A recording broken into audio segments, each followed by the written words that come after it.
Mais de 110 milhões de brasileiros foram às urnas nesse final de semana para eleger seus próximos governantes para os 4 anos seguintes.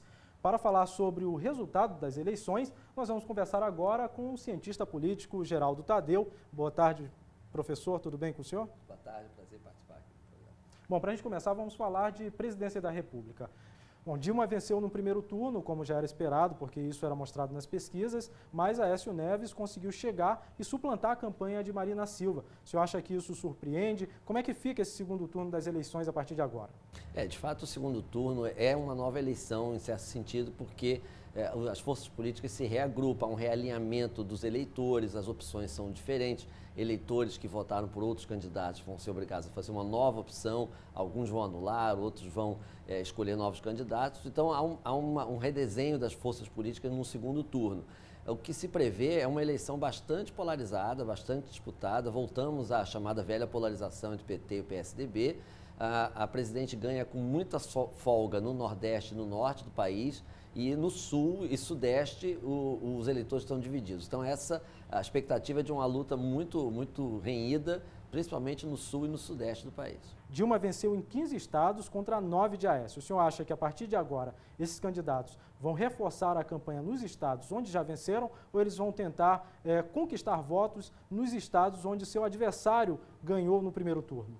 A tendência é de que, por exemplo, o candidato Aécio, que tem a base em Minas Gerais, o PSDB é um estado muito, o PSDB é um partido muito forte em São Paulo, onde inclusive o Aécio venceu. O Rio de Janeiro, São Paulo e Minas concentram juntos 44% do eleitorado, mas a região sul nós temos 68% do eleitorado. Aí que vai se decidir o futuro presidente do Brasil, porque o Nordeste, que tem 27% do eleitorado, é majoritariamente favorável à candidatura da presidente Dilma.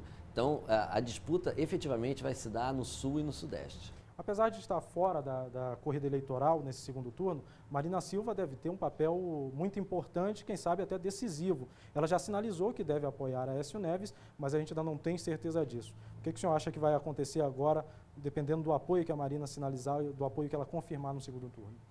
Eu acredito que o desaguadouro natural de Marina é pedir voto para o candidato de oposição, uma vez que ela, em 2010, ela optou pela neutralidade, ela foi muito contestada por isso. O PSB, partido ao qual ela pertence, se tornou efetivamente um partido de oposição. Então, eu acho que os eleitores dela, os eleitores do PSB, têm mais interesse numa vitória da oposição do que na continuidade do governo atual. Bom, professor, nós vamos falar agora de Senado, né? O PMDB lidera com 5 senadores eleitos, em seguida PSDB, PDT tem 4, DEM, PSB tem 3 e o PT veio só com 2 senadores eleitos. Como é que fica a bancada lá do Senado agora com essa diversidade, o PMDB mais uma vez na frente em relação ao número de candidatos? Nós vamos ter uma repetição do quadro atual, foi só 1/3 do Senado que foi posto em disputa, né, e essa distribuição ficou mais ou menos equivalente à antiga. A se reparar o crescimento do PSB, né, que elege, se não me engano, 4 senadores, e com isso se torna um dos principais grupos dentro do próprio Senado. O que nós vemos é que somente 23 senadores são formalmente de oposição. Quer dizer, o governo continua tendo um controle bastante bom da Casa Legislativa. Falando agora dos deputados federais, o PT teve uma queda muito grande. Tinha 88 deputados federais, agora tem 70, cerca de 20% de queda. Por outro lado, o PSDB, que é o adversário histórico do PT, teve mais ou menos 20% de crescimento, de 44% para 55%. Isso significa que, caso a presidente Dilma Rousseff seja reeleita, vai ter um pouco mais de dificuldade aí para conseguir aprovar seus projetos? No cômputo geral, os partidos ligados ao governo perderam 42 deputados, o que significa quase 10% da Câmara. Isso vai impor, não só a presidente Dilma, obviamente, mas a quem seja o próximo presidente, fazer uma nova composição de maioria. E o mais importante a destacar é que aumentou muito a fragmentação do Congresso. Nós tínhamos 22 siglas representadas, agora nós vamos ter 28 siglas representadas. 6 partidos que não tinham representantes elegeram pelo menos um, e um total de 14 deputados. Então, 14 deputados fazem uma diferença no dia a dia do Congresso para aprovação de leis, de emendas constitucionais, e isso vai tornar mais difícil ainda a vida do futuro presidente, que vai ter que negociar com o maior número ainda de legendas. Professor, para a gente finalizar, muito se viu das manifestações do povo brasileiro ao longo do ano passado, início desse ano. Só que a gente percebeu que pouca coisa mudou no cenário geral na política brasileira.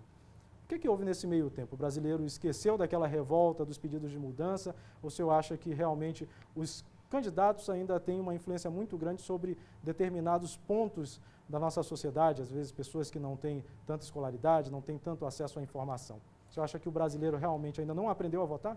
Não, o que nós vimos foi um comportamento de retirada, como a gente diz. Aquelas manifestações foram muito espontâneas e muito inorgânicas, não havia grupos, partidos políticos que capitalizassem isso.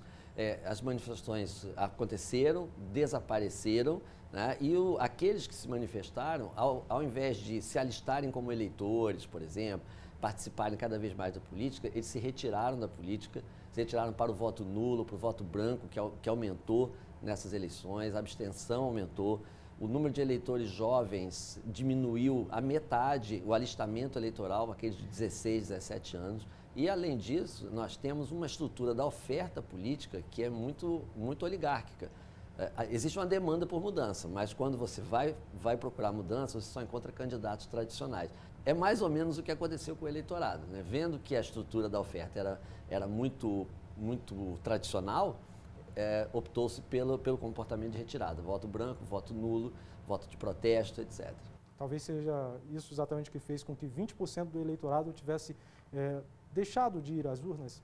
20% é uma taxa histórica. Realmente, muitas pessoas, idosos, aqueles que têm voto facultativo, os que moram em regiões afastadas, já tradicionalmente não comparecem no dia das eleições.